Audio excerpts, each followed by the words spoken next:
benn waxtu ci seen télévision ITV mbokk yi bisimilah ci xibaar yi la ca gën a fës bokk na ci gànnub Mamadou Ibra Kane ci jeudi dimanche Aïda Mbodj nekk ne àndul benn yoon ci li ñu bëgg a def maanaam privatiser kër gi di Senelec waaye li mu gis mooy balaa ngaa laax jaay nga laax lekk la ñuy jëm nag ci courant gi nga xamante ne Senelec dañu ko bëgg a jaayee pa Gambie mu ne loolee du ci nangu benn yoon dellusi na it ci doxub ñaxtu yi nemmeeku ci réew mi ñu wax ci leneen ñeel wàllum bi léegi tey ñu daal di fi jëlee franc CFA andi fii koppar bi ñu dippee ECO loolu nag ñi seen xam-xam màcc daal nañu àddu ñëmale ci mbir mi ne sax bu ñu ko soppañee dafa di ne tur bi képp la ñuy daal di sensé waaye du ñu gisuñ ci leneen ñu wax ci leneen bi la yoon nag muy budget programme 2020 bi nga xamante ne moom la nguur gi war a jëfandikoo loolu la waral nag amicalu secrétaire d'administration amal lël waxtaanu yaatu fële ca ENA doon ci wax boobu le budget lan mooy njëriñam waaye it li ñu gis mooy foofu rek askan wi di xam seeni koppar fan lañu koy dugal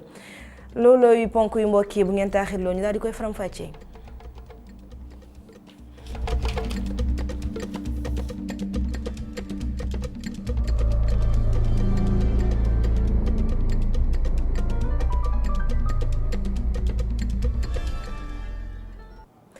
asalaamaaleykum mbokki xibaar yi dañu koy door rek wàllum koom ak waa Forum Civil mi soobu ci ab xeex boobee nag ñu ngi ko dippee lutte contre les flux financiers ak ñi nga xamante ne dañuy xaatim ak la ñuy dippee les paradis fiscaux ñu ne loole nag dafay war a jugee ndax bu ñu xoolee ak nemmeeku ci réewum Sénégal lu tollook téeméer ak juróom-benn fukk ak juróom-benn ci ay millions millions d'euros da koy daal di ñàkkaat bu nekk ci fànn woowee looloo tax nag ñoom ñu daal di taxaw ne daañu ci xar seen tànk tubéy ngir li ni mel daal di fiy jugee ñu déglu ci kii di Ibrahima Seck àdduna ci micro Alioune Kane di wax ne corruption dañ ko war a xeex ci nu mu waree enrichissement illicite dañ ko war a xeex ci nu mu waree flux financier illicite dañ ko war a xeex ci nu mu waree parce que li nga xam ne dal na dëkk yee mën na dal Sénégal te ñaanuñu ko moo tax ñu ne tey jii nii naam boo xoolee conseil des ministres bi passé président de la République nee na kat il faut que ñu recadrer exonération fiscale yi mais yow bi nga naan yaa ngi recadrer exonération fiscale yi yaa ngi bëgg a signer benn convention de non double imposition ak waa Turquie comme également ni nga ko bañ a woon ci wàllu Maurice yaa ngi koy def également ak waa Turquie ñun loolu nag nekkul politique boo xam ne politique bu cohérente la dafa méngoowul yow bi nga ne également da ngay xeex wàllu exonération yi waa DGID seen bopp ñu ngi yor askan wi un rapport sur les dépenses fiscales publié wuñu ko neel waa DGID également ñu publier le rapport sur les dépenses fiscales defuñu ko Cour des comptes yore nañu rapport neel waa Cour des comptes ñu publier suñu rapport defuñu ko IGE yore nañu rapport neel waa IGE ñu publier suñu rapport defuñu ko donc booy fekkee da nga jël ay mesures transparentes dafay mat mais doon rek da ngay def ay li ñuy wax politique politicienne pour que di def ay mesures cosmétiques non. ñu desandi ba tey ci wàllum koom Côte d'Ivoire nag ña ngay dalal kii di Emmanuel Macron nekk njiitu réewum France waxtaanam nag ak ki nga xamante ne mooy njiitu réewum Côte d'Ivoire bokkoon na ci koppar bi di franc CFA ñu daal di koy dakkal ci réewu Afrique yi andi li ñu dippee ECO ñi seen xam-xam màcc nag ci mbir mi gis ne coppar ñi boobu dafa di ne coppar ñi tur képp la waaye la nga xamante ne moo nekk ca biir laaluñu ko benn yoon ñu déglu ci kii di Ndongo Samba Sylla moo di ci ay leeral. CFA bi du tur rek suñ ne franc CFA bi ñoo soppi tur bi daf ko ECO loolu dafay mel ni ay naxaate la parce que franc CFA bi lu tax ñuy xeex pour mu jóge fi nekkul ni rek tur bee tax wala suñu xaalis dañ ko teg France téye suñu xaalis mais lu tax ñu koy xeex tamit mooy que ni da ngay ut benn monnaie boo xam ne yow dina la jàppale ci sa développement mooy monnaie boo xam ne dina la permettre ñi financer say entreprise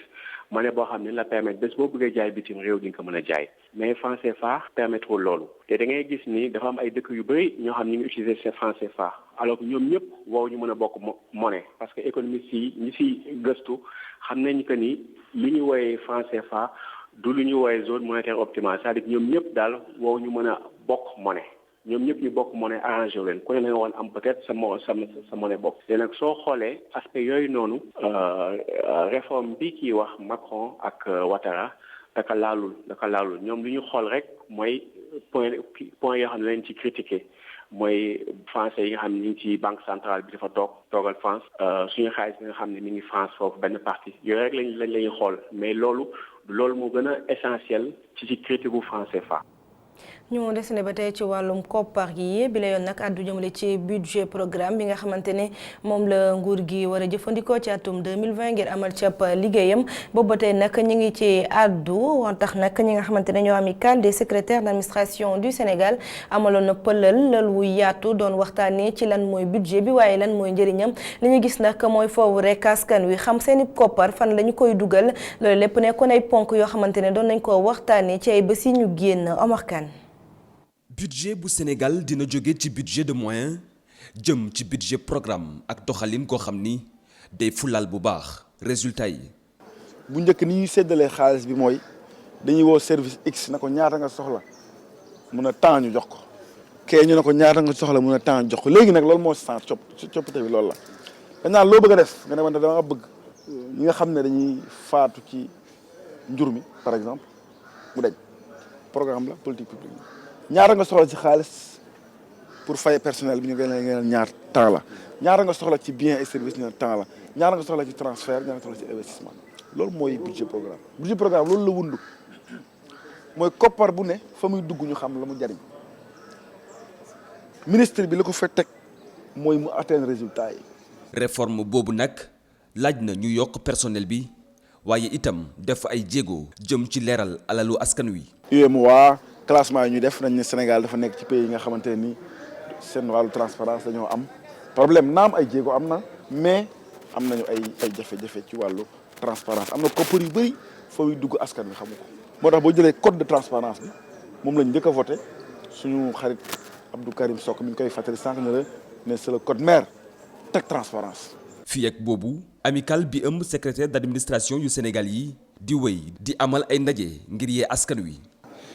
budget programme dafa nekk loo xam ne doxalin bu bees la dafa war a concerner ñëpp aussi bien les fonctionnaires que nous sommes aussi bien le secteur public le secteur privé tout le monde ñëpp la war a concerner quoi. yeesal googu nag ñu ngi koy tàmbali doxal benn fan weeru janvier atum 2020. bëccëg bi ñu jagleel tirailleurs sénégalais ñu ngi ko doon màggal ci sëgi caaro yi ci teewaayu maître Sidiki Kaba ci noonu nag daal di nañu sargal ñaar ñi nga xamante ne ñu ngi leen doon wooyee ñaari Abdoulaye Ndiaye kenn ki nag bàyyeekoo woon ca Ndar Géej keneen ki it bàyyeekoo woon ca boobule gox ñoom ñaar ñëpp nag nekk ay sujet français ñu déglu ci maître Sidiki Kaba. dañ fi ñëw ci tuuru président de la République Macky Sall. chef suprême des armées ci journée bi nga xam ne dañuy jagleel ñi nga xam ne ñooy tirailleurs sénégalais di fàttaliku seen sens d'honneur ak li nga xam ne mën nañu wax mooy sacrifice suprême bi ñu am ci France et ci li nga xam ne moo doon guerre mondiale defe naa ne mën nañ ci jël lu bare ci pour suñu jeunesse ak suñu patrimoine national di sant ñi nga xam ne ñëw nañ fi tey di leen wax ne tamit que journée bi am na solo loolu ndax dañ ko jagleel ñaari parrain Ablaye Ndiaye de Thiowor ku dëkk Thiowor et Ablaye Ndiaye de Saint-Louis. ñu ko junjee nag ci ndorteelu xibaar yi gànnub jeudi dimanche mu nekkoon Aïda Mbodj te nekk député moom nag àddu jëmale ci mbirum courant beeg Sénélec bi nga xamante ne ñu ngi njort ne dañu ko bëgg a privatiser mu ne loolee du ci ànd benn yoon waaye it Sénélec ne mun naa jaay courant réew mi di Gambie mu ne loolee mënut a nekk ndax balaa nga laax lekk Youssouf Konté. Sénégal am quantité bu doy sëkk ci énergie boo koy jaay réewu Gambie tey muy dem di luwe ji ab bateau bi nga xam ne dina ko xettali fi ak juróomi at mu doon li nga xam ne xel mënu koo nangu ci bu ñu sukkandikoo ci Aïda Mbodj mi nga xam ne ab député la ci penc ndaw réew ma ci gis-gisam Sénégal munta jaay électricité. Il nous avait présenté une société qui respire bien. Il nous avait même promis. moo ñu fi jaayoon dëkk bu dal moom moo ñu ko fi waxoon diggoon ñu fi sax ne suñu demee ba ci 2020 bi mën nañoo tàmbali ti jaay liiti courant waaye gisuñu leen. ñoo ngi wax ne ñoo ngi jaay courant ñiiti waa Gambie waaye man de gëmuma ko ndax kuy dem bay jaay énergie waa Gambie waroo nekk ti loué ab bateau boo xam ne pour juróomi at la ngir mu lay andil courant te gis nañ ne fan yi ñu génn accueillir na ci audience kiiti directeur u Fitsol te ku xam Fitsol xam ne mooy entreprise boo xam ne dafa aay loolu ci lu jëm ci privatiser entreprise yu nekk ci énergie bi te ñu nekk ci ay jafe-jafe ñun nag lu ñu bëgg xam lan la su fekkee ne ñun ñi nar a gis pétrole ñi nar a gis gaz dañu nekk ti waaj a privatiser lii di jëm ci mbiru sunu entreprise bii di Senelec nañ ñu wax ñu xam. Il a été reçu. Donc où est-ce que nous allons? Est-ce que nous allons vers une privatisation? lu jëm ci privatisation Senelec beneen poñ bi nga xam ne mu ngi xaajale ñu bëri ci askan wi waaye honorable député Aïda Mbodj moom nëbb ci fu mu féetee mu ngi xam ne ni àndul benn yoon ak lii di privatisation Senelec. En parlant de nos sociétés concessionnaires, en parlant de nos données qui sont confiées aujourd'hui à l'étranger. ñun ñu nekk dëkk boo xam ne dañoo am indépendance bañ ko amee léegi weesu na 50 ans ñu toog fii nii di seetaan ñuy jël suñu yenn entreprise yi di ko jox waa bitum réew dafa nekk loo xam ne man mënuma ko nangu mënul nekk sama xel sax mënuma ko xalaat ndax dara dafa am ñun suñu ay données suñu yeneen mbir yoo xam ne dafa nekk lu sensible ñu bëgg koo jël joxe ko noonu ci bitim réew loolu nekk na loo xam ne jekkul te dara dafa am man moom dama koy wax ñëpp xam ko privatisation bi d'accord ma ci ndax man je suis nationaliste te loolu laa gëm. Je suis contre la privatisation de quelque ordre que ce soit. dellum Aïda Mbodj ci parti démocratique sénégalais di beneen poñ bu ñu waxtaanee ci jury du dimanche moom mi nga xam ne mooy njiitu parti bi di ànd saxal liggéey mu ngi xamle ni diggante moom ak PDS jeex na takk donte ni maître Abdoulaye Wade mooy mantooram. ñu desandi ba tey ak Aïda Mbodj moom mi nga xamante ne moo jiite